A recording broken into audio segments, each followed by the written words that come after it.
Baik, kita mulai saja ya teman-teman. Assalamualaikum warahmatullahi wabarakatuh. Selamat malam. Semoga juga sehat hari ini. Ya, meskipun cuaca di luar kalau di Bandung hujan deras gitu ya, tapi bersyukur sekali kita masih bisa berkumpul, berdiskusi di tengah kesibukan di hari Kamis ini tanggal 25 April 2024. Perkenalkan teman-teman, saya Tivika Safela, saya mengurus komunitas temu sejarah, mungkin tadi sempat diulas sedikit ya.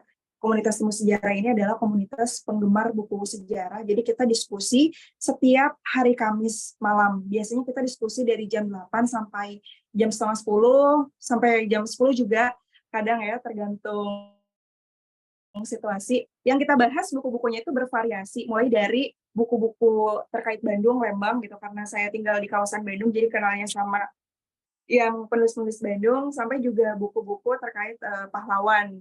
Kemarin kita sempat bahas perdagangan, terus Pak Oto Iskandar Dinata kita sempat bahas juga. Sebelumnya juga kalau tokoh lain ada Pierre Tendean, kita juga menghadirkan penulisnya. Jadi memang bervariasi. Nah, biasanya kita diskusi itu selang-seling.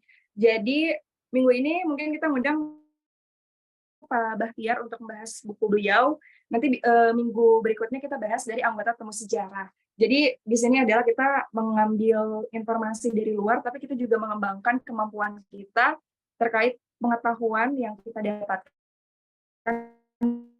Misalnya teman-teman nanti tertarik nih pengen join ya, pengen jadi pemantik atau juga jadi moderator di acara diskusi buku, bisa kontak aku, tapi nanti jadi anggota dulu gitu ya. Dan nanti juga kalau masuk grup teman-teman bisa di-info setiap Kamisnya terkait buku-buku yang kita bahas gitu. Nah, pada hari ini sebelumnya saya ucapkan terima kasih untuk Pak Teh Bahtiar yang sudah berkenan menjadi narasumber ya untuk membahas buku beliau, Taponimi Susur Galur, Nama Tempat di Jawa Barat 2. Jadi sebelumnya saya mengetahui Pak Bahtiar ini udah cukup lama ya teman-teman, karena kan kebetulan saya content creator di bidang sejarah juga, jadi saya suka jalan-jalan ke tempat-tempat, terus saya cari tahu nih asal usul nama daerah di sana gitu. Dan kalau misalnya saya searching di Google terkait taponimi daerah-daerah di Jawa Barat gitu ya, kayak dari macam-macam lah ya, khususnya di Jawa Barat, dari Lembang, dari mana, pasti nanti yang ketemu itu adalah tulisan Pak Bahtiar gitu. Jadi saya familiar nih sama beliau. Nah, terus akhirnya saya juga sempat beli buku beliau yang Taponimi Susur Galur Nama Tempat di Jawa Barat 2 ini. Sebenarnya penasaran juga sama yang pertama, tapi udah habis ya Pak ya, kayak stoknya ya. Nyari di marketplace nggak nemu gitu kan. Dan rencananya juga nanti bakal ada yang ketiga, jadi kita tunggu aja nih teman-teman gitu. Nah, terkait buku ini, jadi buku ini tuh membahas nama-nama di Jawa Barat. Kalau di sini dari saya cek ya, dari gunung, saya agak ini, dari huruf G, kayak karena yang dari daerah-daerah huruf A kayaknya sudah di buku taponimi yang uh, pertama begitu. Di sini dari Gunung Lembu, kemudian juga ada Leles, Lembang, Lewi Gajah, Lewi Panjang, kemudian ke Sukajadi, Talaga Bodas, dan terakhir di Waluran juga. Gitu. Dan ini sangat informatif sekali bukunya, karena kadang kalau misalnya kita cari di Google gitu ya, banyak sekali referensinya, ada yang bilang A, B, C, D gitu. Jadi kalau misalnya pengen yang valid dan yang betul, teman-teman bisa baca buku Tapanuli ini gitu. Dan sekilas juga ini sebelum kita tanya-tanya ke bapaknya, saya akan membacakan dulu profil beliau. Jadi Pak Teh Bahtiar ini lahir di Pamengpeuk, Garut, Jawa Barat, tanggal 23 Juli 1958. Nah, beliau ini berprofesi sebagai dosen, peneliti, penulis, dan ahli geografi.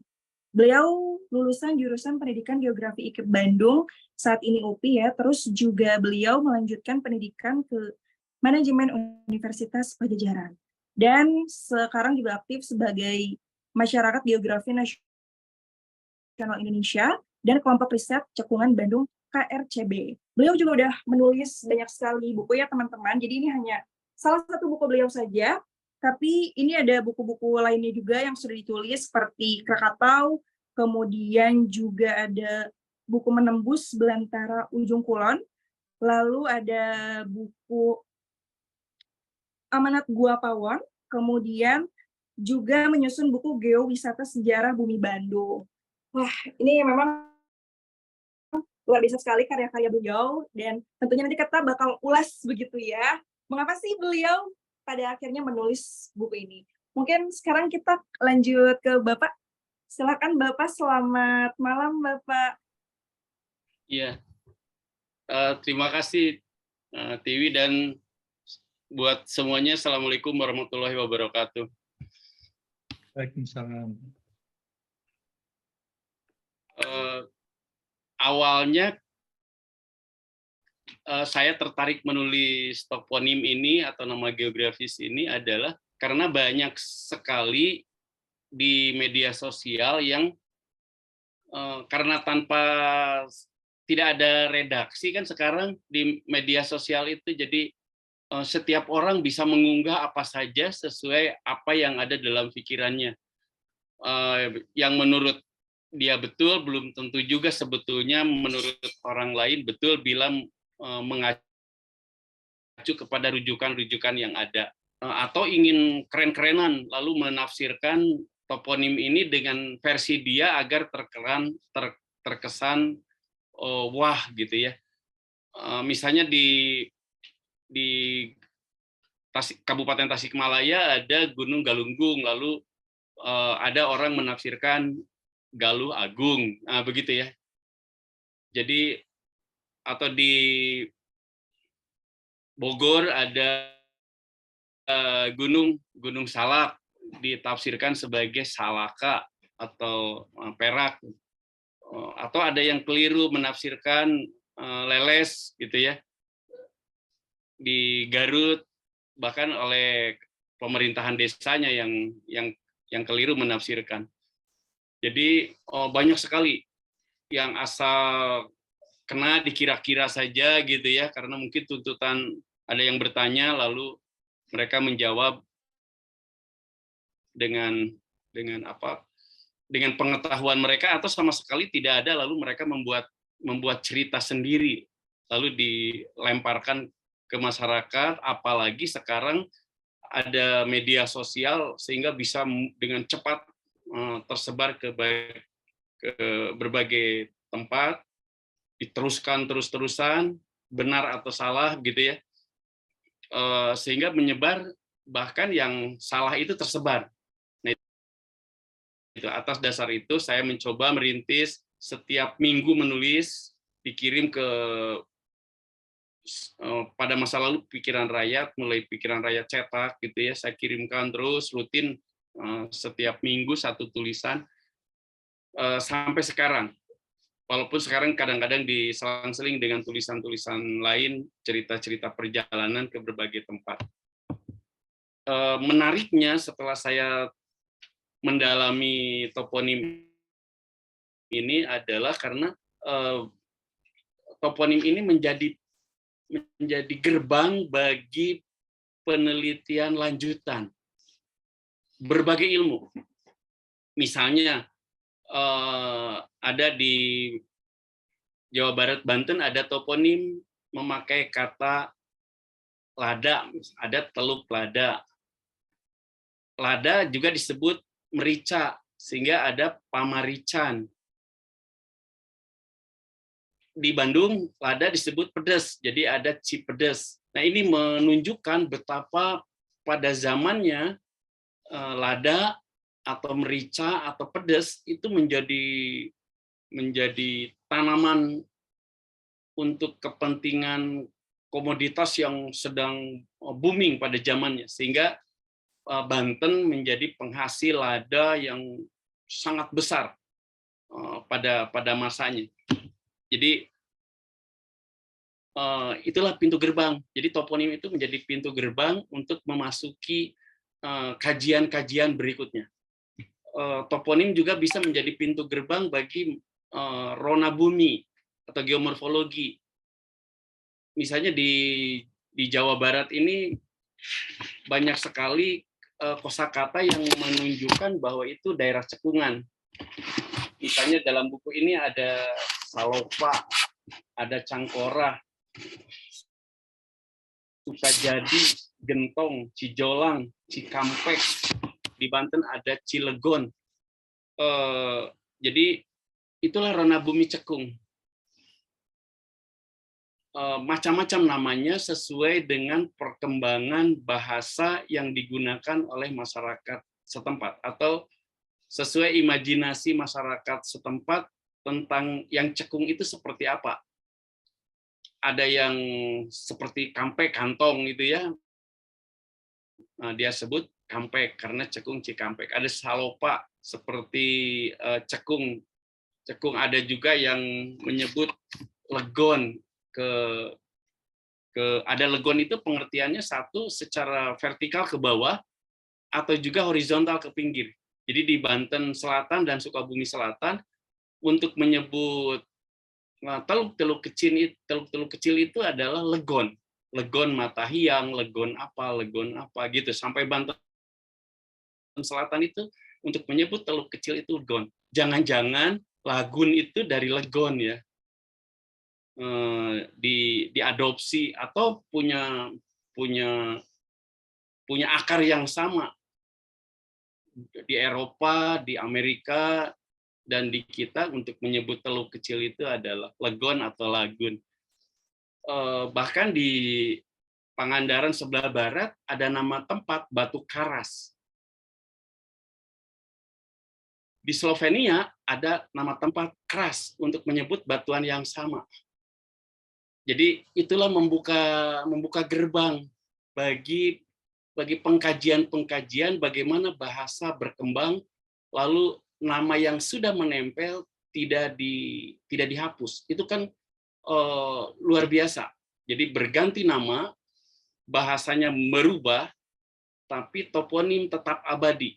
Nah ini mengabadikan bagaimana bahasa berkembang di satu kawasan. Bahkan saya sudah menelusuri sejak ribuan tahun yang lalu, bila menelusuri bahasa yang dipakai dalam prasasti dengan bahasa Sanskerta, bahasa Kawi, bahasa Sunda kuno. Jadi ada yang sudah sampai bilang merujuk pada angka tahun prasasti itu dibuat, ada yang sudah 2000 tahun digunakan dan abadi dalam toponim, walaupun sudah tidak produktif lagi digunakan oleh masyarakat bahasanya gitu. Ada juga yang menarik, misalnya di Garut Selatan ada nama kawasan namanya Punaga. Semua sepuh yang ada di kawasan itu tidak tahu apa yang dimaksud Punaga, tapi toponimnya ada Punaga. Saya menemukan kata Punaga itu di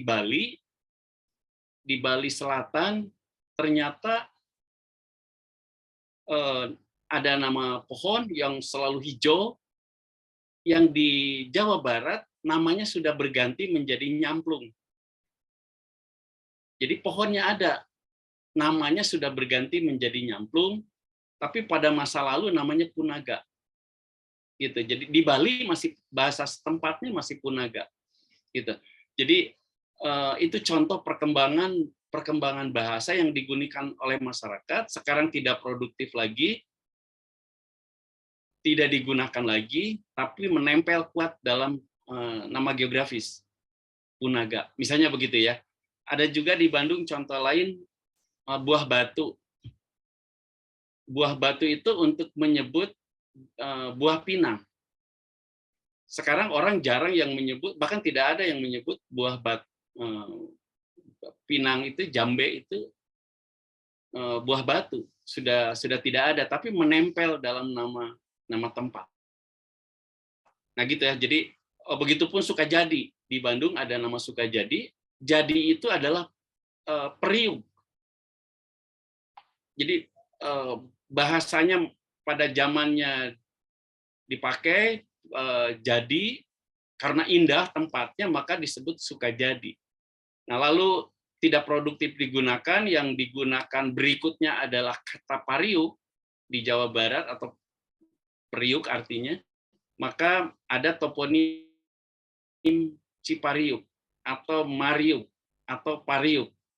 Nah gitu ya. Jadi toponim ini mengikuti perkembangan penggunaan bahasa oleh masyarakat setempat. Dan kita bisa menelusuri atau menjadi pintu gerbang bagi penelitian-penelitian berikutnya bahwa dalam toponim itu digambarkan bahwa misalnya tadi disebutkan yang cekung itu, yang contohnya Legon, bisa ke bawah, cekung, maka ada kota Cilegon namanya. Tapi untuk teluk-teluk kecil, ada Legon Matahiang, ada Legon apa, dan seterusnya, itu vertikal. Jadi konsep ruang pada masa lalu itu tidak vertikal atau tidak hanya horizontal saja, tapi kedua-duanya dipakai. Legon bisa ke bawah, bisa ke samping. Itu contoh penelitian. Itu menurut saya konsep modern dalam seni rupa sekarang itu menggunakan konsep itu. Sementara masyarakat pada masa lalu sudah menggunakannya. Jadi kita baru ngeh bahwa orang tua kita sudah menggunakan konsep yang sekarang dianggap modern, bahwa ruang itu bukan hanya ke atas atau ke bawah, tapi juga ke samping dimensinya. Toponim juga bisa menjadi pintu gerbang karena sudah ada undang-undangnya, ada peraturan-peraturannya. Jadi sebetulnya tidak sembarang diperkenankan mengganti toponim sebetulnya. Karena misalnya orang yang masih hidup lalu namanya dipakai, itu sebetulnya tidak sesuai dengan undang-undang baik dunia ataupun Indonesia. Contohnya Tol Japek itu diganti ya jadi nama pangeran dari Timur Tengah. Pangerannya masih hidup. Sebetulnya berdasarkan hukum itu nggak boleh. Gitu. Beruntung di Jawa Barat masih menuruti pendapat masyarakatnya. Misalnya ketika Bandara Kertajati mau diganti namanya menjadi Bandara B.J. Habibie, sebelum beliau 5 tahun meninggal, nah saya menyarankan ditulis dalam koran, bersabarlah tunggu 5 tahun gitu ya, baru boleh diganti. Jadi syaratnya itu menunggu 5 tahun setelah seseorang meninggal kalau mau dijadikan nama. Sekarang udah lebih dari 5 tahun, jadi kalau mau diganti sebetulnya tidak masalah sekarang. Jangan sampai seperti di Majalengka ada nama istri presiden saat itu digunakan menjadi nama jalan besar di Majalengka, begitu turun langsung namanya diganti. Nah itu ya, jadi jangan sampai begitu. Jangan sampai begitu. Atau karena fanatik terhadap sesuatu lalu dibuat nama jalan, padahal secara moral dia kurang baik, lalu diturunkan. Nah, jangan sampai begitu maksudnya. Jadi orang yang masih hidup dalam undang-undang tidak diperkenankan menjadi toponim apa saja, nama gedung itu nggak boleh, nama stadion nggak boleh gitu ya, nama jalan tidak boleh, nama kawasan tidak boleh selagi masih hidup orangnya, kecuali dia mati dulu lalu nunggu 5 tahun itu baru boleh. Itu pembuka diskusi kali ini. Tiwi, silakan. Baik, Pak. Kalau dari proses untuk mencari informasi dan data, Pak, apakah mengalami kesulitan gitu, Pak, untuk menggalinya? Mengingat kan nama-nama tersebut mungkin sudah dibuat sejak lama, ada yang ratusan tahun, begitu, dan sulit juga. Dan tadi Bapak sempat menyebut banyak ini juga ya, Pak, ya, yang salah gitu, Pak, supaya tepat datanya. Ya, saya tuh memiliki banyak kamus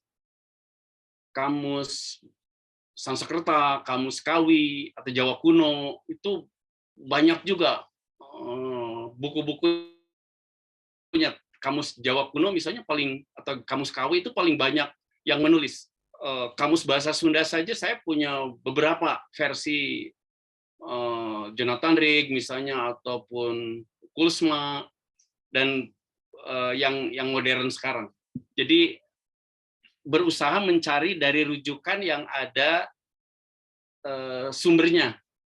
Itu yang pertama. Yang kedua, dengan dibukanya perpustakaan di dunia maya, wah itu surga bagi saya. Jadi tinggal ngetik kata itu bisa keluar di misalnya di Delver atau di yang ada membuka buku-buku lama atau di korannya ya, di koran-koran lama itu kita bisa mencari dengan sangat cepat, tidak memiliki bukunya tapi hanya punya pulsa dapat dengan cepat mengetahui dari di mana kata itu. Misalnya contoh kata gambung ya. Saya ketika akan pergi ke Gambung, saya cari dulu gambung, ternyata berarti surei, surei kuda. Nah gitu ya. Jadi kalau ada yang menafsirkan gambung itu adalah kebun yang tidak terpelihara, itu terbantahkan. Itu mungkin kira-kira, padahal kebun yang tidak terpelihara itu dalam bahasa Sunda gamblung, pakai L. Gamblung. Kalau gambung itu adalah surei. Itu dalam kamus bahasa Sunda versi yang ditulis pada zaman kolonial oleh orang-orang Belanda, dan masih bukunya masih digitalnya masih kita bisa akses. Itu kan luar biasa. Jadi selagi ada rujukannya, saya menggunakan rujukan-rujukan itu agar dapat dengan mudah mengkonfirmasi kepada orang yang protes bahwa ini rujukannya, gitu. Jadi yang ada di cetak, saya berusaha untuk mengkoleksinya. Banyak kamus bahasa Sunda, bahasa Kawi, bahasa Sanskerta. Bahkan saya koleksi kamus-kamus bahasa Jawa, bahasa Cirebon, gitu. Agar mengetahui, karena terjadi kan percampuran Jawa Barat bagian utara, ada pengaruh-pengaruh bahasa Jawa, Cirebon juga sama, gitu. Jadi saya menghimpun banyak kamus, dan dengan dibukanya perpustakaan digital di Belanda, wah itu surga bagi saya. Terima kasih. Kalau selama proses Bapak menggali informasi, ada nggak sih Pak tempat yang wah menakjubkan gitu, yang sebelumnya Bapak tidak pernah memprediksi itu, tapi ternyata itu jadi salah satu hal yang paling menarik dalam proses menulis buku toponimi ini, Pak? Iya, pada umumnya misalnya ketika saya akan manjat Gunung Parang di Purwakarta, itu kan tebingnya tegak sekali, batu tegak sekali. Lalu namanya Parang, Gunung Parang. Lalu ketika menanyakan ke masyarakat di sana, ada pemuda yang mengatakan, oh ini Barang, katanya gitu ya. Barang, karena puncaknya ada 2 menara yang seperti kemaluan perempuan, katanya. Nah gitu ya, ditafsirkan selalu seperti versi dia saat ini. Padahal nama itu diberikan jauh banget. Ternyata di kamus Jawa kuno atau di kamus Kawi, Parang itu adalah tebing yang tegak, tebing gunung yang sangat tegak. Ada juga yang menafsirkan parang itu adalah alat pertanian, itu kan sekarang parang gitu ya, atau motif batik.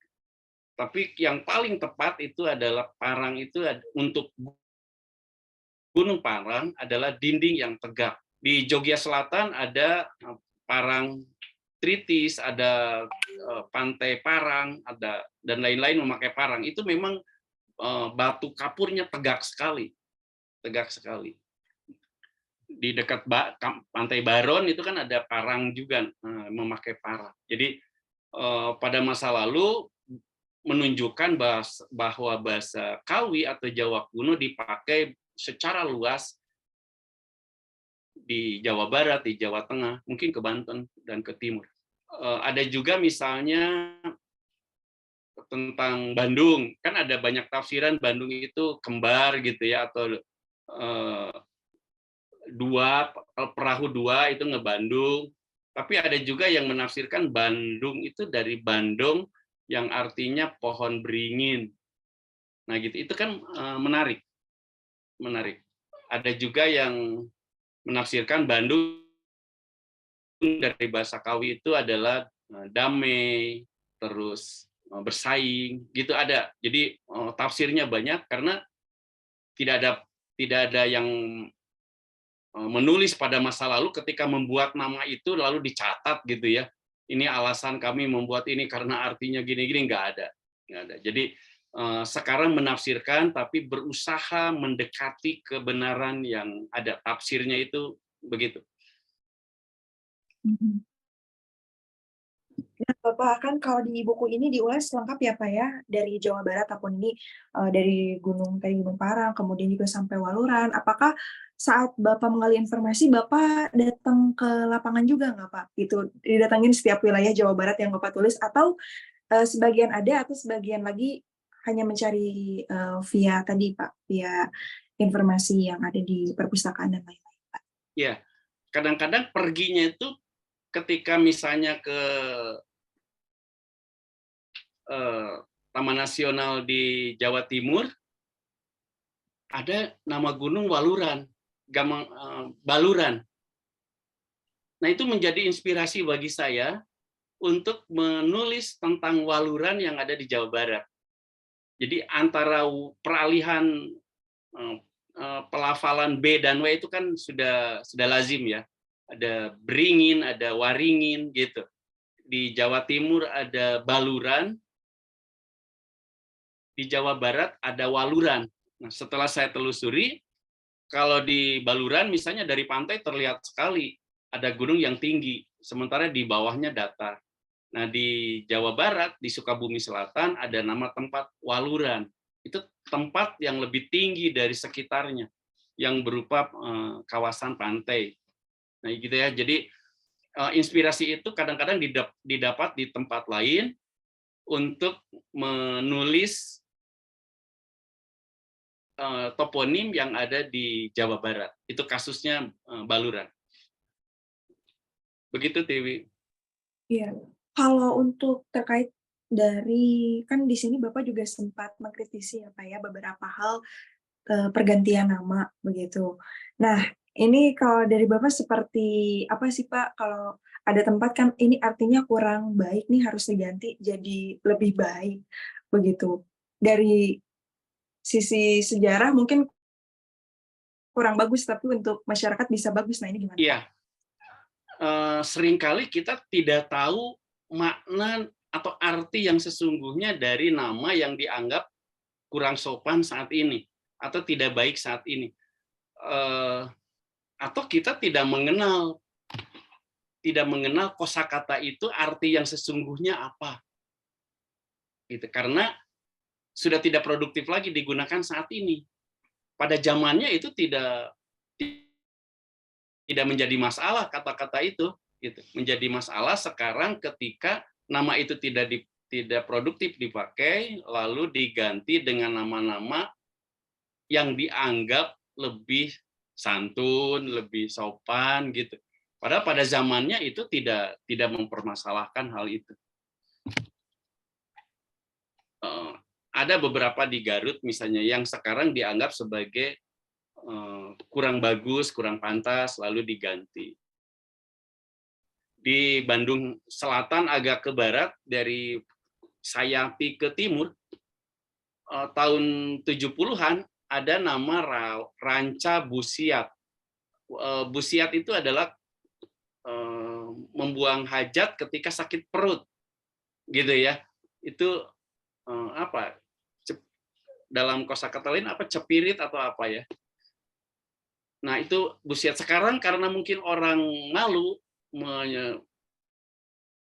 nama daerahnya sebagai Ranca Busiat lalu diganti menjadi Ranca Kasiat. Nah, itu contoh bahwa padahal pada saat itu mungkin bukan Busiat dalam arti buang hajat dalam celana yang basah karena sakit perut, tapi bisa jadi karena ada suara-suara dari rawa itu yang seperti suara ketika orang buang hajat di celana itu, tidak sengaja kan karena tekanannya tinggi lalu dibuang hajat. Itu contoh bahwa penamaan itu sangat jujur pada masa lalu.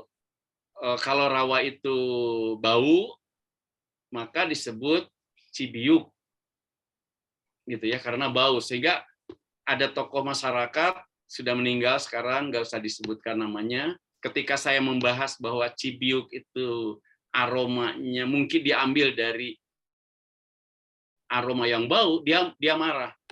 Marahnya karena dia bilang justru dari Cibiuk itu banyak tokoh-tokoh masyarakat yang secara keilmuan menjadi lebih bagus. Padahal kita bukan membahas masyarakatnya, tapi membahas toponim itu. Mungkin dari ada rawa di sana, karena gambut aromanya menjadi bau sehingga menjadi namanya Cibiuk. Di Bandung juga ada namanya Cibiuk. Itu aromanya karena bau. Boleh jadi pada masa lalu bila di Setrasari bau dari pabrik tahu Cibuntu, baunya setiap hari, mungkin pada masa lalu namanya jadi dari Cibiuk. Nah, seperti itu ya, seperti itu. Jadi jujur dalam menamai suatu tempat. Makasih Tiwi.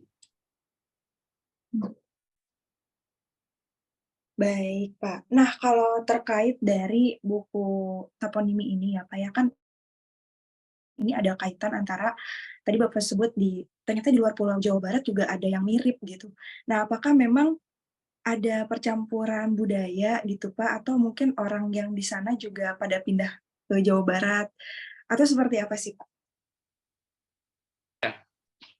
Pada masa lalu misalnya bahasa Austronesia itu kan wilayahnya sangat luas, bahkan sampai ke Hawaii. Jadi jangan heran kalau di Jawa Barat ada kosakata hoe untuk menyebut rotan.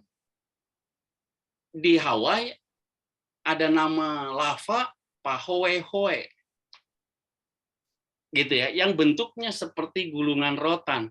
Ada yang menyebut pahoe-hoe lalu diterjemahkan menjadi ropi lava gitu ya, dan lain-lain. Itu pada awalnya boleh jadi seperti gulungan rotan. Nah, di Cikapundung kita punya lava pahoe-hoe. Jadi bahasa Austronesia persebarannya sangat luas pada masa lalu. Ada yang produktif digunakan sampai hari ini, misalnya hoe untuk rotan di Jawa Barat, tapi di Hawanya sudah tidak produktif lagi karena sudah berganti bahasanya. Itu contoh ya, jadi persebarannya sangat luas. Kalau kita ke Lombok, banyak sekali kosakata bahasa Jawa yang dipakai juga dalam bahasa Sunda, dipakai di sana. Itu contoh bahwa bahasa pada masa lalu sangat luas, sesuai dengan daya jelajah manusia yang membawa bahasa itu ke berbagai tempat. Iya, kalau untuk saat ini Bapak melihat sejauh apa sih Pak masyarakat atau khususnya di Jawa Barat sendiri ini mengenal terkait toponimi daerah tersebut? Dan menurut Bapak apakah penting gitu kita tinggal di suatu tempat, kita tahu juga nih asal-usul toponimi tempat yang kita tinggali? Iya, penting sekali ya, penting sekali. Misalnya di Bekasi ada Ronabumi, rawa lumbu, namanya aja sudah rawa. Lumbu itu sejenis talas. Jadi pada masa lalu rawa yang di pinggir-pinggirnya di pematangnya banyak sejenis talas. Jadi kalau sekarang banjir ya namanya juga sudah rawa. Itu contoh ya. Di Cianjur kita baru setelah gempa yang besar kemarin. Ternyata ada toponim Cieunder. Toponim itu diartikan oleh pemerintahan desa di sana dalam webnya air yang bergetar katanya. Karena ada kekosongan informasi, kekosongan pengalaman dari yang menamai Cieunder sampai gempa itu terjadi tidak ada informasi bahwa Eunder itu adalah bumi yang bergetar. Nah, mengapa sampai Cieunder namanya disematkan menjadi nama Cieunder? Boleh jadi pada masa lalu itu karena sering gempa beruntun terjadi di sana, dan ketika gempa kemarin itu paling berat juga di Cieunder. Jadi banyak sekali rumah-rumah roboh. Jadi dengan toponim itu kita bisa menjadi pintu untuk mengetahui atau untuk memitigasi dari bencana, gitu ya misalnya, atau dari ada Gunung Urug, itu berarti gunung itu pernah longsor besar, gitu. Jadi dengan mengetahui itu bisa melakukan mitigasi secara pribadi ya, jangan punya rumah di daerah nama-nama yang toponimnya menunjukkan pernah terjadi peristiwa alam yang dahsyat. Bisa untuk mitigasi. Gitu. Siap, Bapak. Baik, mungkin Pak kita ke sesi tanya jawab dulu ya, ini supaya mungkin teman-teman ada yang mau bertanya. Dan sebelumnya juga untuk para penanya, kita hari ini ada door prize buku Toponimi Susur Galur Nama Tempat di Jawa Barat. Ada 2, jadi teman-teman boleh ya yang mau bertanya nanti dari Pak Teh Bahtiar bisa memilih 2 pertanyaan terbaik. Jadi boleh ya, mungkin ada hal-hal yang mau disampaikan, mangga silakan. Ini ada Kak Adi yang mengangkat tangan, boleh nih. Ya. Kak Adi. Ya, perkenalkan nama saya Adi dari Bekasi, kebetulan dari Rawalumbu yang barusan tadi dibahas toponiminya. Jadi benar ya, sampai sekarang masih banjir. Saya udah 20 tahun di sini masih banjir terus. Oh, masih ya, syukur. Masih. Jadi pertanyaan saya tuh, apakah Bapak sudah banyak meneliti toponim yang ada di Bekasi? Terus kalau misalnya saya juga pengen penasaran gitu untuk menelusuri toponim yang ada di Bekasi itu, metode penelitian yang paling bagus itu seperti apa sih? Apakah seperti yang Bapak sudah jelaskan tadi pakai kamus-kamus Sunda itu sudah cukup, ataukah saya harus mewawancarai sesepuh-sesepuh yang ada di Bekasi atau bagaimana? Ya, terima kasih Pak. Ya, terima kasih. Dikonfirmasi bahwa Rawalumbu memang masih ada banjir ya, karena memang tempatnya air dulunya rawa. Nah, selain kamus-kamus tadi juga bisa melihat ini ada peta-peta kuno yang sudah dikompre dengan peta sekarang. Itu bagusnya di internet sekarang ada. Jadi misalnya kalau kita mau melihat tempat tinggal kita pada masa lalunya bagaimana, tinggal melihat aplikasi yang old map itu. Jadi klik di yang modernnya, lalu dicari di sisi yang lain ada peta-peta kuno yang dipilih, diklik dapat dengan mudah, tidak usah daftar, tidak usah apa gitu ya.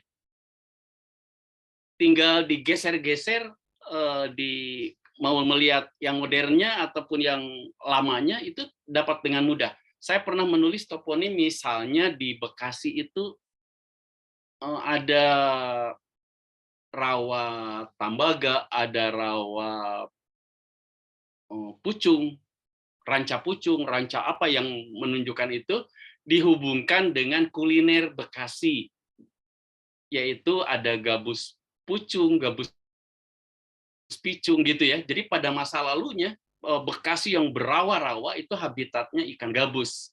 Lalu di pinggir-pinggir rawa ada pohon kepayang atau pohon picung atau pohon pucung. Nah, melahirkan kuliner gabus picung atau gabus pucung. Nah gitu ya. Jadi selain kamus juga ada peta-peta kuno yang bisa ditampalkan dengan peta-peta modern sekarang, sehingga kita bisa mengetahui lokasi saat ini yang menjadi perumahan apa pada tahun 1800 atau 1920 misalnya, atau 1942 petanya yang tersedia, kita dapat dengan mudah mengetahuinya, oh pada masa lalu kompleks perumahan itu pada masa lalunya adalah rawa Tembaga misalnya, atau rawa Cerewet, atau rawa Kepayang, atau rawa apa. Gitu ya Adi ya. Jadi kita bisa bercerita banyak dengan membandingkan peta lama dengan peta yang sekarang. Itu menjadi punya alasan mengapa masa lalu yang sekarang udah berganti nama jadi nama kompleks perumahan, pada masa lalu adalah rawa. Rawa. Dalam bahasa Sunda ranca. Gitu ya. Kalau ditafsirkan untuk menganalisis kulinernya, wih cocok banget. Gitu.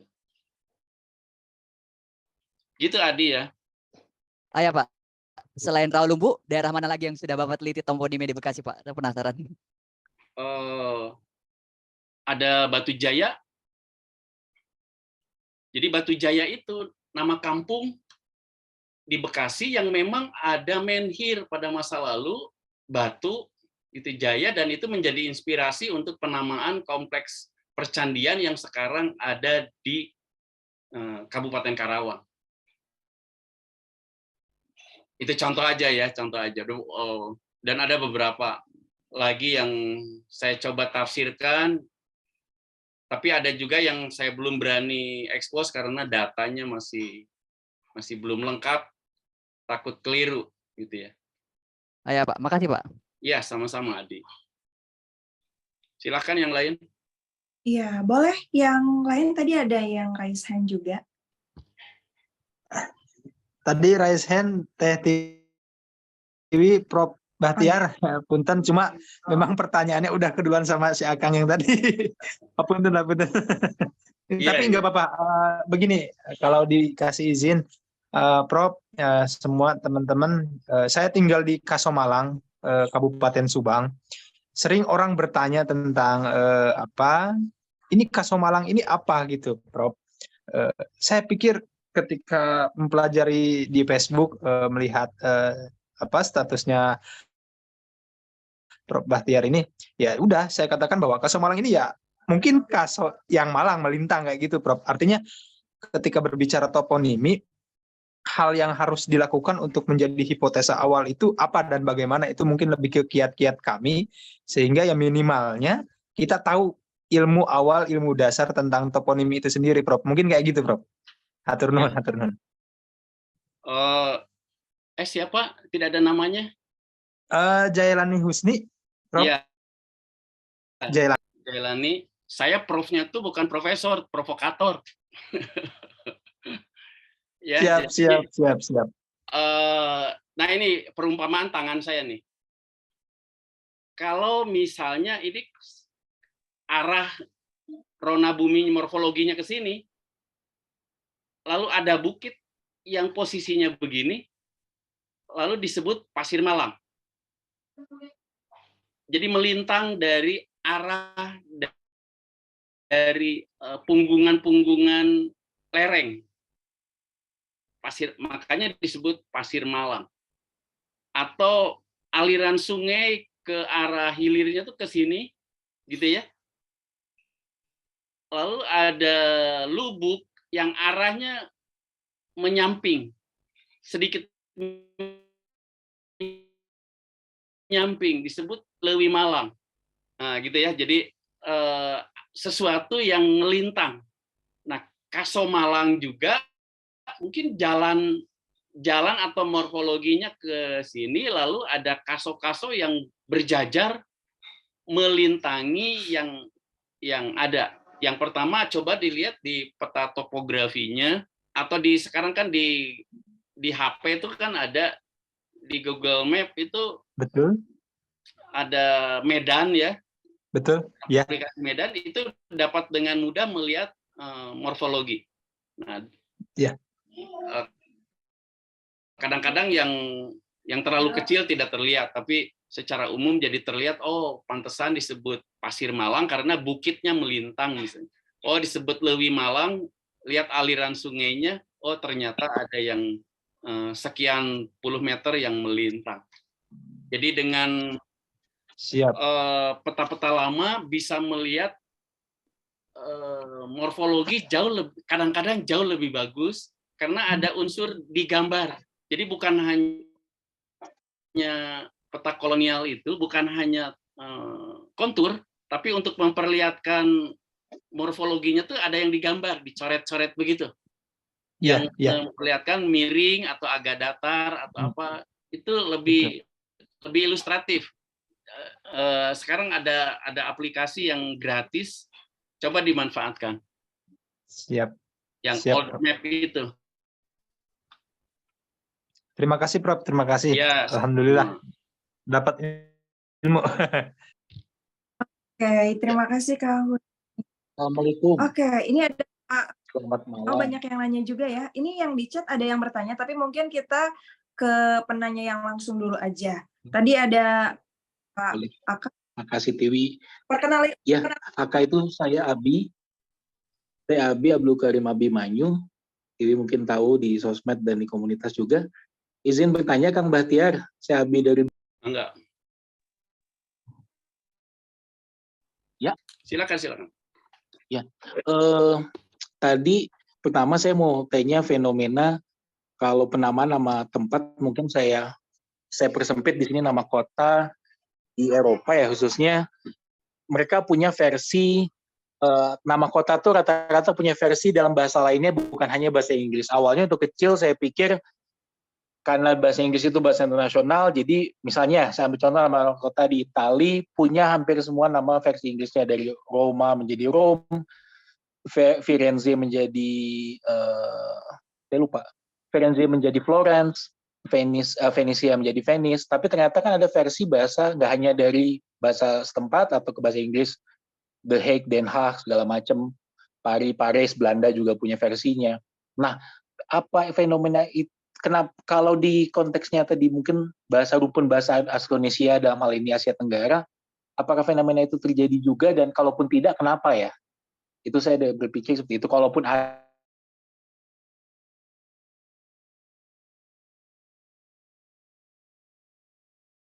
beda nama gitu. Sedangkan kalau di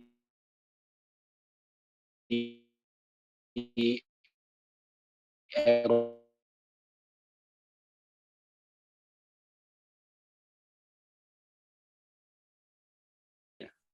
Keras. itu gimana endingnya? Maksudnya apa terbukti ada hubungan antara batu karas di Pulau Jawa dengan karas di Slovenia yang memiliki kemiripan arti ya? Dan apa itu udah valid atau masih dalam tahap penelitian? Dan kalau memang sudah udah berapa persentase udah terbukti valid itu, kok bisa ada sejauh itu perjalanan nama atau bahasanya yang kemiripannya seperti itu? Mungkin itu dulu supaya yang lain bisa nanya, padahal saya banyak yang ingin saya tanya, tapi jazakallah untuk knowledge malam ini, Kang Bahtiar dan Tiwi. Terima kasih. Saya tidak punya jawaban pasti tentang nama-nama kota di Eropa ya, tapi di saran saja, coba dipelajari sejarah negaranya. Apakah pernah misalnya pada periode kapan dijajah oleh negara mana? Itu ya. Jadi saran saya coba diperdalam sejarah negara-negara pada masa lalunya pernah dijajah oleh negara mana yang menggunakan bahasa itu. Karena saya tidak punya jawaban yang pasti gitu ya. Jadi mohon maaf untuk pertanyaan pertama. Yang kedua tentang keras di Slovenia dengan karas di Jawa Barat, di Pangandaran, itu untuk menyebut satu batuan yang sejenis. Batu karang. Batu kapur ya, setelah dibakar jadi batu kapur.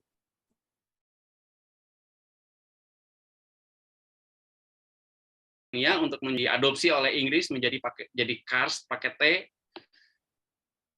Di Indonesia, di Pangandaran, di dekat Cijulang ada karas. Nah, itu ya. Jadi saya menduga dulu pernah ada satu kosakata atau satu bahasa yang dipakai secara luas atau ada migrasi pada masa lalu yang luar biasa dan harusnya secara keilmuan itu diadopsi harusnya. Jadi untuk menyebut Kars Slovenia atau menerjemahkan dari Kars bahasa Inggris ke dalam bahasa Indonesia harusnya digunakan karas, harusnya. Jadi bukan keras seperti di Slovenia, tapi karas seperti yang ada di Pantai Pangandaran. Kalau di tempat lain tidak ada lagi. Harusnya para penerjemah ahli-ahli bahasa itu mengadopsi bahasa setempat yang untuk menunjukkan bahwa penyebutan itu untuk menunjukkan satu jenis batuan yang sama. Apa ini? Karang di Jawa Barat ada, di Jogja ada, untuk menunjukkan satu tebing yang sangat curam bahkan tegak itu karang. Gitu. Punten, Ya. Kang Bahtiar, itu kars yang kapur apa sama dengan kars batuan kapur? Iya, jadi kalau batu karang yang sudah terkena karstifikasi, kena hujan, kena pelapukan, itu kan menjadi kars. Kalau di Slovenia menjadi keras gitu. Di Pangandaran karas namanya. Walaupun tidak difahami oleh penduduk setempat, juga tidak difahami bahwa karas itu untuk menunjukkan batuan karang yang sudah terjadi karstifikasi. Jadi sering banyak warga setempat sendiri, para sepuh, para pinisepuh di sana tidak paham maksudnya. Bukan tidak boleh tadi ke Saudara Adi di Bekasi, bukan tidak boleh untuk wawancara sepuh di sana, bukan. Seringkali para pinisepuh di sana tidak paham apa makna nama geografisnya, toponimnya, gitu.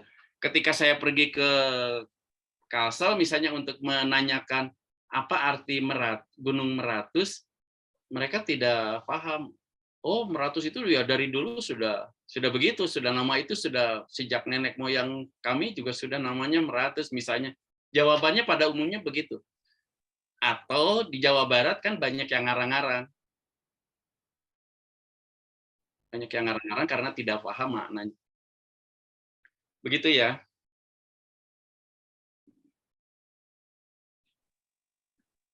Baik. Aman ya, Kak Abi?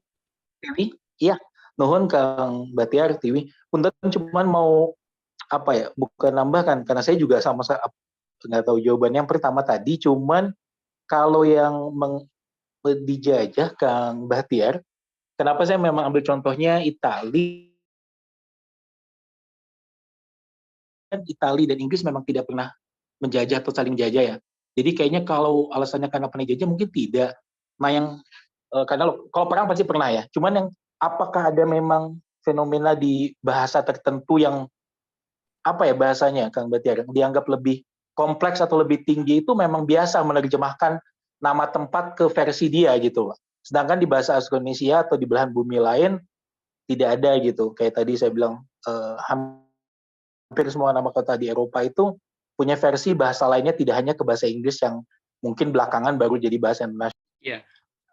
Pada ketika kolonial, ilmuwan Belanda merasa bergengsi kalau dia menulis dalam bahasa Jerman. Oleh karena itu, tulisan-tulisan dia dalam bahasa Belanda suka diterjemahkan ke dalam bahasa Jerman.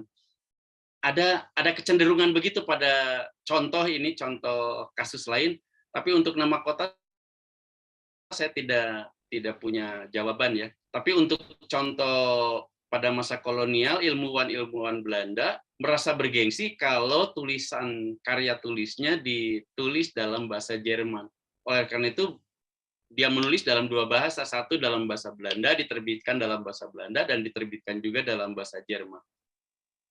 Begitu ya, contoh dalam kasus lain. Siap, hatur nuhun Kang Bahtiar. Ya, sami-sami. Terima kasih Kak Abi.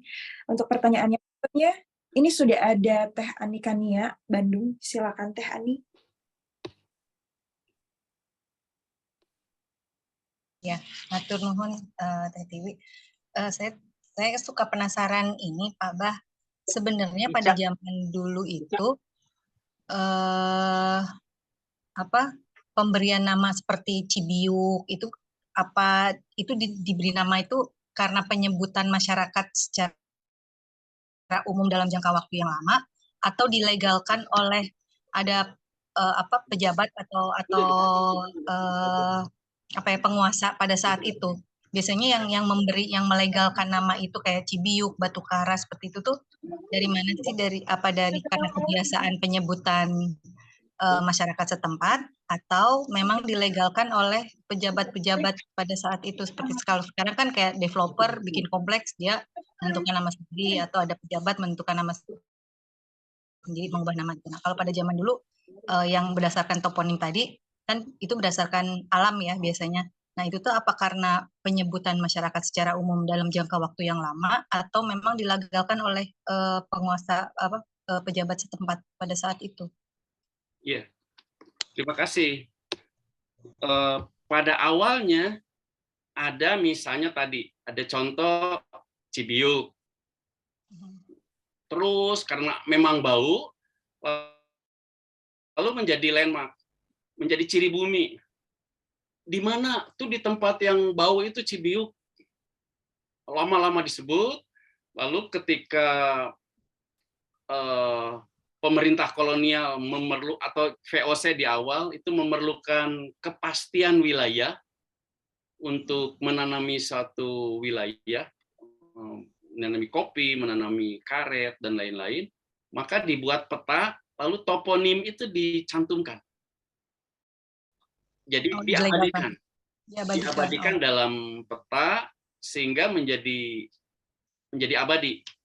Ada yang sampai sekarang ada.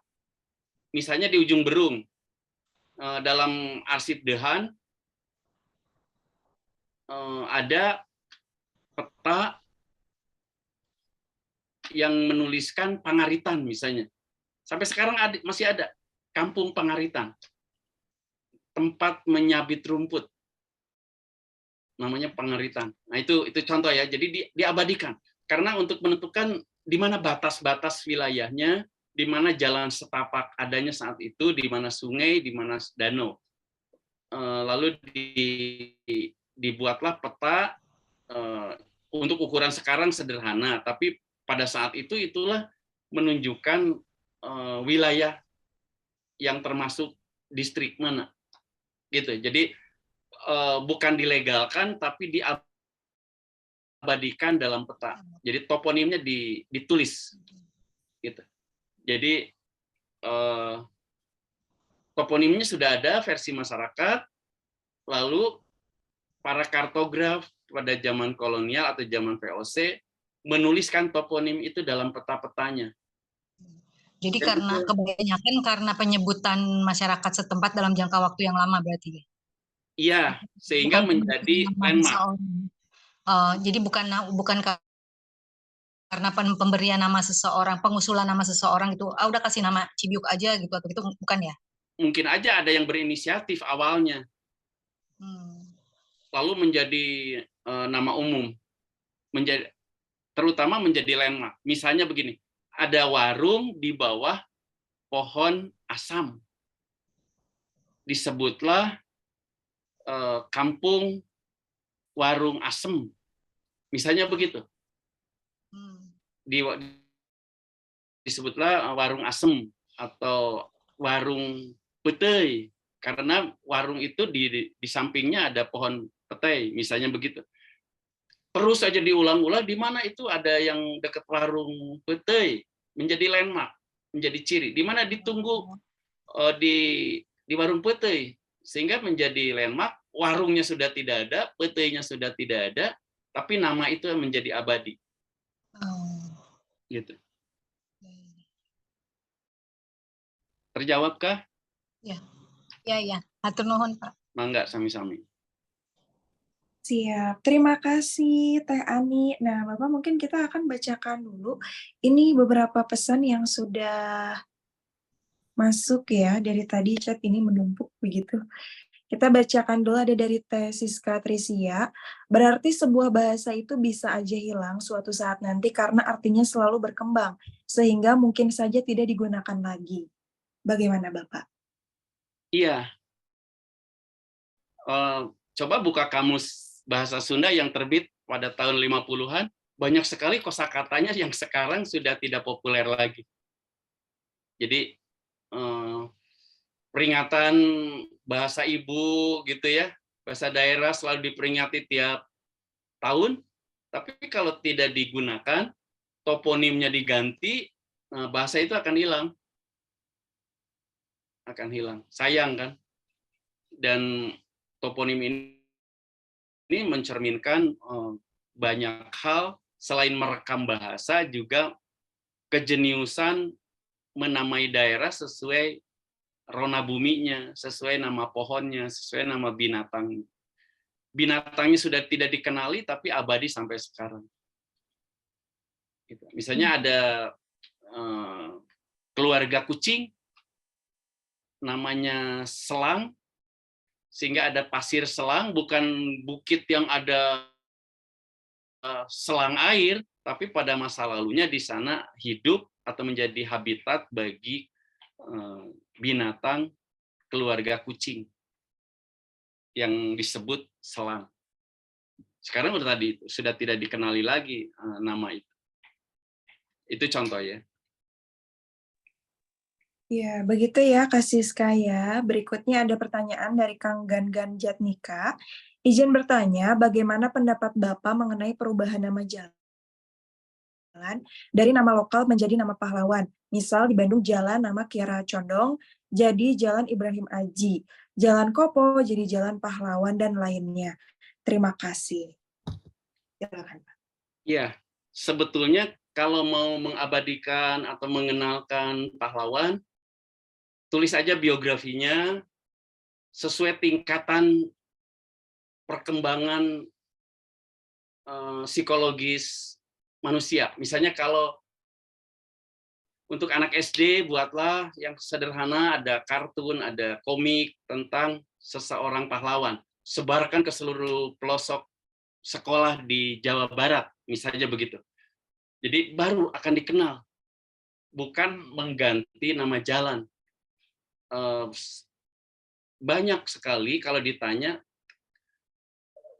nama jalannya populer, tapi dia tidak tahu siapa orang ini, bagaimana bisa menjadi nama jalan, biografinya bagaimana, tidak tahu. Jadi saran saya, buatlah biografi yang sesuai tingkatannya untuk umum, mahasiswa, untuk SMP, SMA, untuk SD, itu sesuai tingkatannya, lalu disebarkan ke perpustakaan sekolah, dan setiap sekian tahun sekali diperbaharui. Jadi saran saya begitu. Bila diganti itu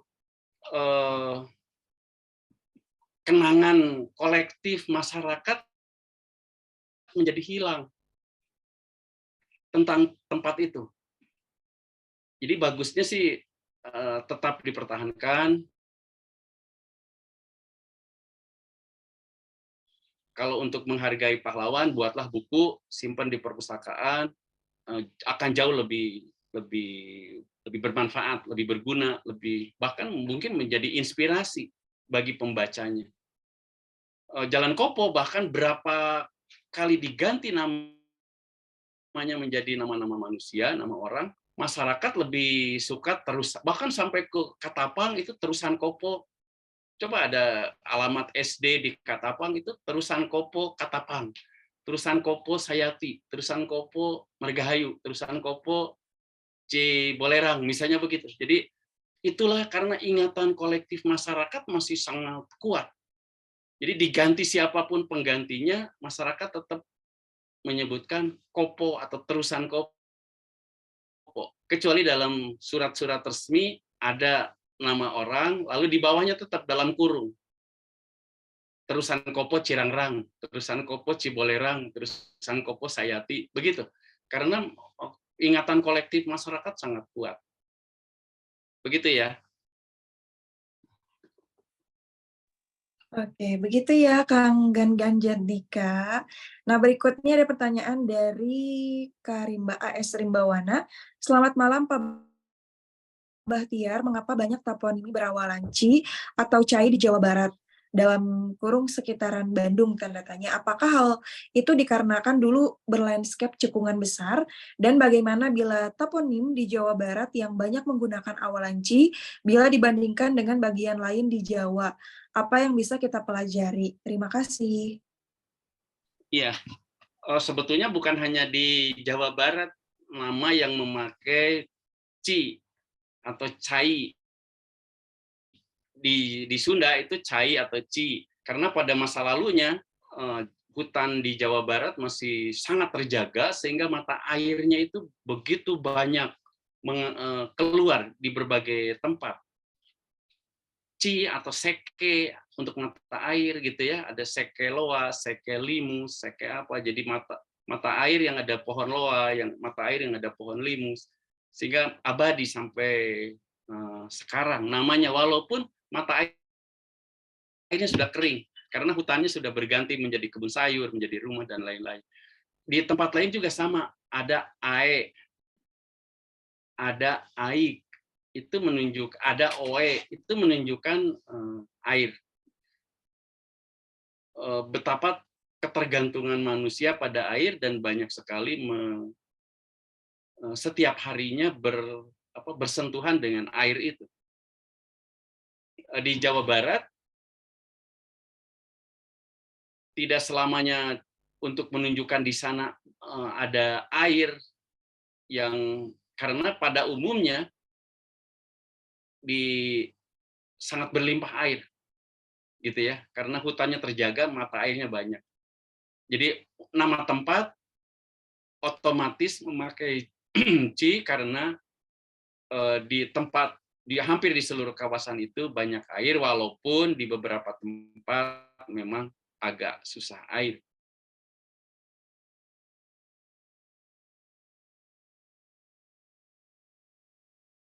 Tapi menunjukkan tidak jauh ke sungai, jauh kemana-mana, tapi memakai nama ci gitu ya. Itu untuk menunjukkan wilayah saja. Ada juga yang kasus begitu. Tapi pada umumnya memakai ci karena kesuburan akan air. Itulah karakter bumi wilayah Jawa Barat pada umumnya, karakter yang berlimpah air karena hutannya terjaga. Rentetannya luas nanti. Jadi itulah masyarakat Sunda pada masa lalu misalnya, karena banyak air menjadi egaliter. Karena pangannya tercukupi, proteinnya tercukupi, sehingga dia tidak takut siapapun yang datang, oleh karena itu jiwanya egaliter. Tidak seperti sekarang, tergantung ya. Tergantung mau jabatan aja, demo, protes, minta jabatan, itu tergantung. Orang yang tergantung itu mudah dikendalikan. Pada masa lalu, orang Jawa Barat itu egaliter karena kebutuhan pangan dan proteinnya tercukupi. Gitu. Baik, itu dia ya jawabannya Kak Rimba. Dan ini ada tambahan dari Kak Adi, yang tadi Pak ya soal membahas tentang nama-nama yang tidak digunakan. Ini sempat dikirimkan juga beberapa informasi dari web, katanya kalau menurut teori ini nama itu dialih bahasakan ke bahasa lain karena pengucapannya yang sulit kalau pakai bahasa aslinya. Bagaimana Pak? Ya bisa aja, tapi sesulit apapun kan ada nama yang sangat panjang di dunia, tetap aja dipakai walaupun tidak populer. Orang menyebut penggalan kata itu kan ada nama yang cerita itu ya, dulu di sini pernah ada orang apa-apa, jadi nama tempat. Bisa saja begitu, tapi nama lamanya biasanya tetap dipakai, tetap diabadikan. Terima kasih Adi. Iya. Baik, ini ada pertanyaan juga dari Katria Pratiwi. Seperti di daerah saya, Kang, di Banjaran ada daerah asem karena dahulu ada pohon asem yang besar sekali. Gimana nih? Bapak pernah ini juga meneliti? Iya, jadi pada masa lalu pernah di Jawa Barat dan hampir di seluruhnya ada kebijakan menanam pohon asam. Di Pantura misalnya untuk nama asam itu Kamal. Sehingga ada nama Cikamal. Karena banyak asam. Di tempat lain ada Ciasem. Gitu. Jadi di pinggir-pinggir jalan, di pinggir-pinggir alun-alun pada masa lalu, itu ditanam pohon asam sehingga punya keteduhan, nyaman sekali. Sekarang kan orang cenderung ngebangunnya itu, kalau misalnya pada masa lalunya kurang bagus secara ekonomi, lalu ketika menjabat banyak uang, ingin kelihatan hasil pembangunannya, maka dia tidak suka menanam pohon. Agar gedungnya kelihatan, agar trotoarnya kelihatan, gitu ya. Padahal dalam agama tanamlah biji walaupun kiamat besok. Nah kalau mengamalkan satu aja itu, wah sudah bagus. Dan pada masa lalu para pejabat kolonial tahu bahwa Indonesia, Jawa Barat itu daerah tropis yang panas. Oleh karena itu perlu pelindung. Pohon satu di antaranya adalah asam. Dan buah asam yang berbuah pada saat itu lalu berkembang menjadi sayur asem. Nah, di Pantura itu asam muda dicemplungin aja ke sayurnya menjadi kuliner yang khas di sana. Ada juga produk-produk lain ikutannya dari berlimpahnya buah asam. Jadi begitu ya. Jadi sekarang coba yang kebijakannya secara dijalankan dengan bagus untuk menanam pohon-pohon yang hijau, untuk mengamalkan tanamlah biji walaupun kiamat besok, kan jarang ya. Justru rumput yang asli aja diganti pakai rumput plastik. Kalau kita pergi ke situ Cangkuang di Garut, bayangkan di tengah situ Cangkuang ada berapa meter diganti pakai rumput plastik. Jadi ketika hujan becek sekali di sana. Nah itu ya contoh bahwa latah untuk mengikuti yang dianggapnya modern, padahal menjadi keliru. Coba dicililin sekarang. Yang asalnya banyak pohon, ada pohon asam dan lain-lain di alun-alunnya, sekarang diberi karpet plastik dan dilapisi dengan keramik. Jadi kalau tengah hari, siapa yang mau duduk-duduk di alun-alun? Tidak ada, kecuali malam hari pada saat dingin. Padahal alun-alun itu namanya juga alun, mengalun, tempat berkumpulnya masyarakat bergelombang mengalun di sana, tempat bertemu, gitu ya. Kalau siang harinya panas, mana mungkin orang bertemu, gitu ya. Jadi mohon menjadi gaya hidup lah, menjadi perilaku hidup, menjadi kebijakan publik. Menanam pohon itu adalah beragama, gitu ya, beragama yang bagus dan manfaatnya kan luar biasa. Kalau kita nanam sukun satu pohon saja misalnya, bila terjadi perubahan iklim padi gagal, kita bisa makan buah sukun, buah roti yang sangat halus. Kayak gitu ya. Jadi manfaatnya akan banyak sekali selain oksigen. Terima kasih. Begitu ya, Teh Tria, tadi pertanyaannya. Kemudian ini ada pertanyaan lagi dari Kang Rian Ibayana. Terkait peta kolonial, banyak nama daerah yang berganti nama baik sedikit maupun berubah total. Seperti di Ciwidey, pada peta kolonial ada nama Kedalmeteng, tapi warga menyebutnya Kedameteng. Betul nggak Karya? Nanti atau kalau misalnya mau dibacakan boleh ya, takut saya salah baca juga. Kemudian ada daerah pada peta bernama Tapak Manggu, namun sekarang menjadi Papak Manggu. Di Banjaran ada daerah Halu Ranca, sekarang berubah menjadi Sirah Ranca. Bagaimana nih tips dan trik untuk meneliti toponimi daerah lokal? Terima kasih.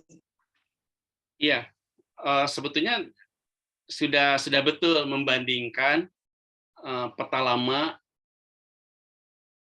yang dibuat lama tahunnya dan dibuat pasca kemerdekaan.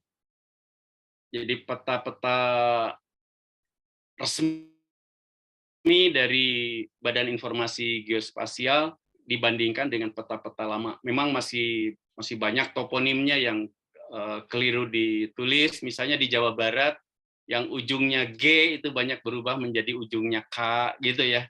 Karena survei menanya, jadi lalu surveyornya menggunakan persepsinya sendiri. Padahal kalau survei toponim itu kan harus penduduk asli itu dilahirkan di sana, menikah dengan orang sana, gitu ya. Itu baru disebut asli. Kalau menikah dengan warga lain tempat yang bahasanya beda, itu dalam survei toponim itu nggak boleh. Harus direkam ucapannya, ditulis bahasanya, gitu ya. Itu sebetulnya begitu, tapi dalam peta memang dikontrakkan lagi walaupun kontraktor peta itu ada di Bandung, tapi kan yang surveyornya tidak selamanya orang yang mengenal bahasa Sunda dengan baik. Pasir Kolotok misalnya di Bandung Selatan menjadi nama lain, padahal dalam peta-peta kolonial itu Pasir Kolotok namanya. Jadi bukit yang seperti bel kerbau ya, yang dari kayu yang besar itu. Jadi langkahnya sudah betul, bandingan peta itu.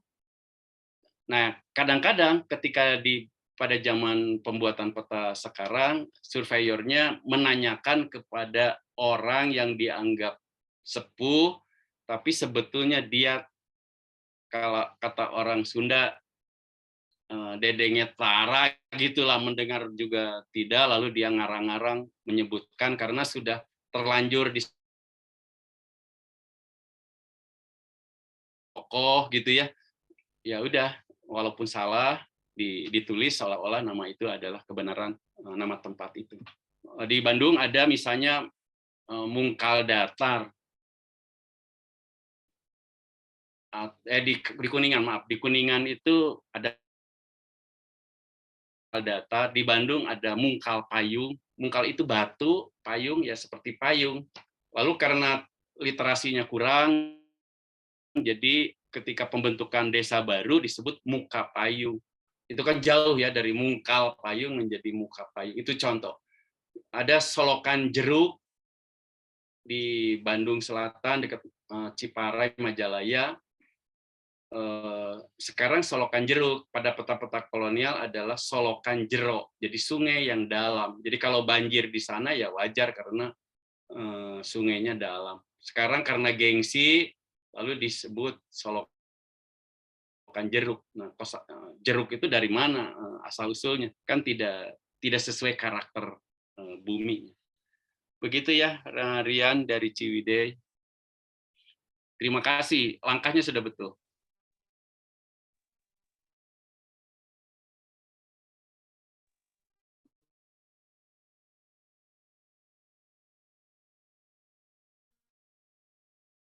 Dan komunitas sejarah dalam hal ini bisa berdiskusi, termasuk mengusulkan dengan sumber ahli linguistik termasuk badan yang berwenang mengupdate KBBI karena memang banyak bahasa serapan asing yang diserap murni 100% alias belum ada versi lokal bahasa Indonesianya. Gimana nih, Pak? Untuk menyerap itu kan kalau belum ada dalam bahasa Indonesia, Melayu, diserap dari kosakata bahasa daerah. Contohnya untuk kata sakit itu ya, sakit dalam bahasa Sunda gering itu yang sakitnya sakit bener, parah gitu. Tapi kalau jatuh lalu lecet sedikit bukan sakit. Dulu hanya kategorinya sakit, padahal dalam kosakata Sunda itu hanya sekedar nyeri. Nah, sekarang sudah diadopsi menjadi nyeri. Kalau hanya lecet sedikit atau luka sedikit, bukan sakit, tapi nyeri. Jadi kalau tidak ada padanannya dalam bahasa Indonesia, bisa mengadopsi bahasa-bahasa daerah yang ada, yang sudah mempunyai arti yang sama dengan kosakata dari bahasa asing itu. Misalnya gunung lumpur, mud volcano, itu sudah diterjemahkan ke dalam bahasa Indonesia, diambil dari bahasa di Timor. Untuk mud volcano itu adalah poton. Tapi siapa orang yang sekarang menggunakan kata poton untuk mud volcano? Nah itu ya.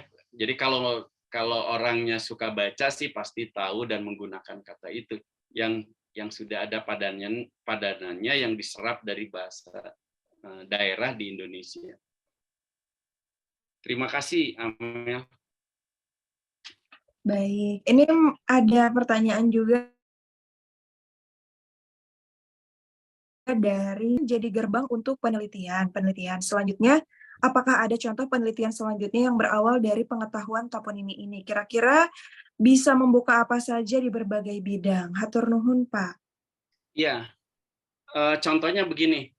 Kalau misalnya ada nama tempat, ada batu kasur misalnya gitu ya, harus dicurigai bahwa itu adalah tinggalan arkeologis batu yang rata untuk menyimpan persembahan bagi nenek moyang, atau batu nangtung. Nah itu ya, ada nama tempat batu nangtung, harus dicurigai bahwa itu adalah menhir tempat menghubungkan antara yang hidup dengan nenek moyangnya. Itu contoh. Jadi banyak sekarang yang mengawali penelitiannya itu diawali dengan melihat toponim lalu dikunjungi daerahnya. Lalu dibuktikan benar tidak gitu ya.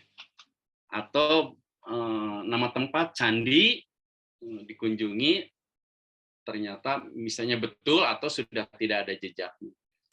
Itu menjadi gerbang. Begitupun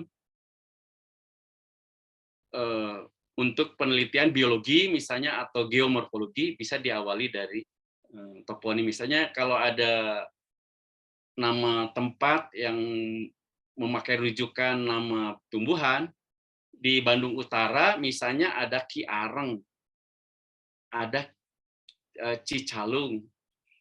Itu adalah di nama-nama pohon pada masa lalu yang sangat kuat, yang sangat bagus, sehingga nama tumbuh di kawasan itu sehingga namanya menjadi Ki Areng. Jadi kayu hitam yang sangat kuat. Nah sekarang tidak ada di Jawa Barat, di Lembang itu sudah tidak ada Ki Calung ataupun Ki Areng. Jadi bila ini harusnya menjadi langkah awal kalau mau penghijauan di Lembang, di Bandung Utara, ya pakai tumbuhan-tumbuhan yang sudah menjadi toponim di tempat itu. Kalau ada nama tempatnya Areng di sana, tanamlah Ki Areng. Kalau ada nama tempat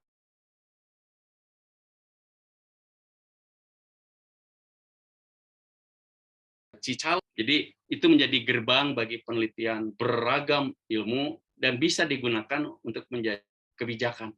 Jadi jangan sampai di satu daerah namanya Ki Areng, namanya Areng ditanam misalnya sekarang di Bandung kan begitu.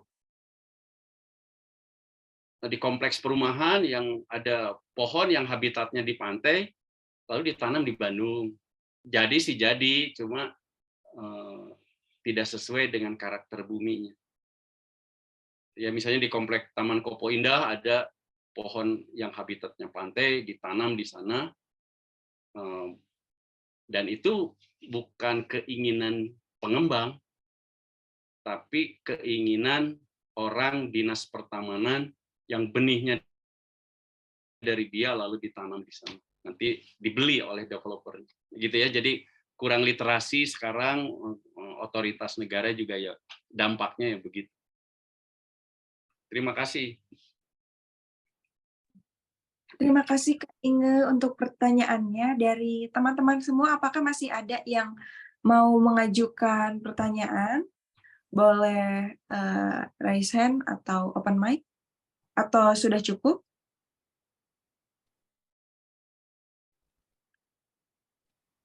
Oke, sudah semua mungkin ya, karena tadi sudah dibahas begitu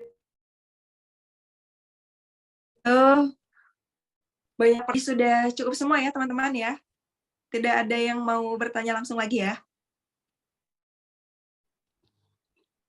Oke, sepertinya sudah semua nih Bapak. Dan mungkin sebelum kita tutup, karena tadi juga sempat disampaikan ya bahwa ada door prize 2 buku untuk 2 penanya terbaik begitu. Nah, dari Bapak, mangga silakan memilih 2 nama yang pertanyaannya paling bagus nih menurut Bapak. Tiwi aja. Kalau Tiwi udah punya buku dari Tiwi maksudnya Pak Iya. memilihnya. Yang pilihnya Tiwi.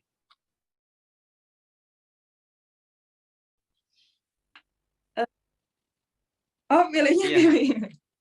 Kalau Timo udah punya bukunya, Bapak udah punya Bukan. bukunya. Yang milih pertanyaan terbaiknya Tiwi aja, bukan saya. Aduh, gimana ya? Bingung juga nih ya, karena semua pertanyaannya bagus nih ya. Oke, mungkin kita memilih dari pertanyaan yang ini ya, dari chat 1 dan dari langsung 1. Mungkin kalau yang pertanyaan karena semuanya juga bagus ya teman-teman, jujur saya juga bingung jadinya ya. Tapi bolehlah mungkin penanya pertama ya, karena paling rajin. Jadi buat Kak Adi boleh bukunya.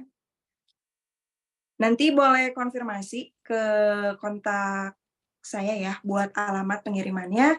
Dan untuk satu lagi kepada siapa ya? Bingung juga ya. Nah, satu lagi akan diberikan kepada, kita cek dulu ya pertanyaan yang masuk.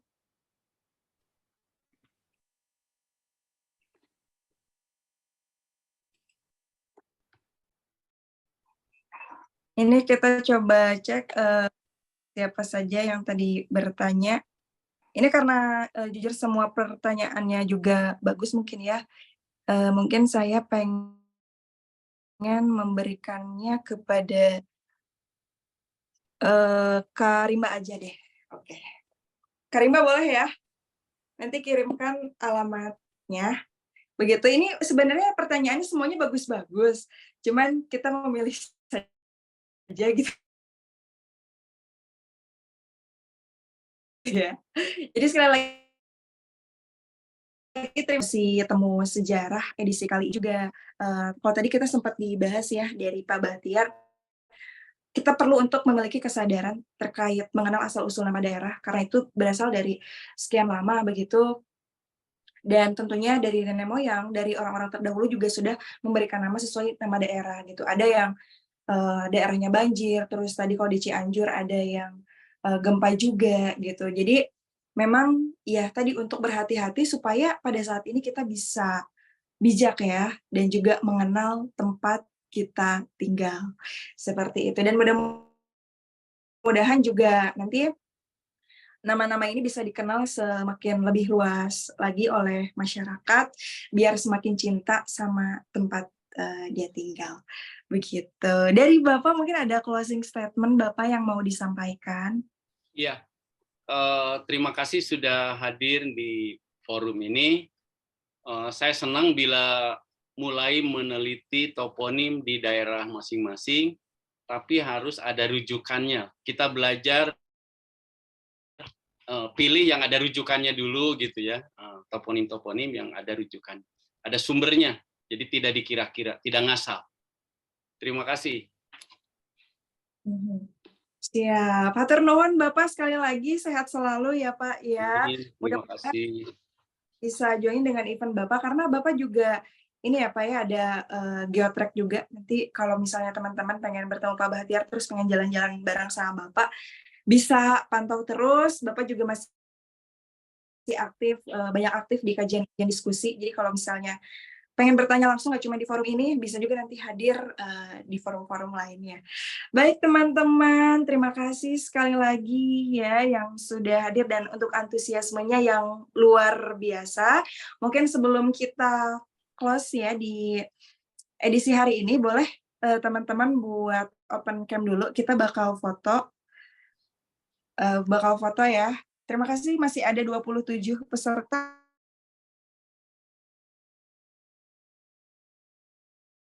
Buka dulu ya. Baik, oke. Ada yang mau open kamera? Oke. Terima kasih. 1, 2, 3. Oke, sekali lagi ya teman-teman ya. 1, 2, 3. Oke. Terima kasih untuk teman-teman yang sudah bergabung. Nanti kita ketemu lagi minggu depan di acara Temu Sejarah. Yang mau bergabung secara rutin, nanti bisa kontak aja, Tiwi kasih link pendaftaran, nanti dimasukin ke grup, jadi kita bisa berbagi informasi ya.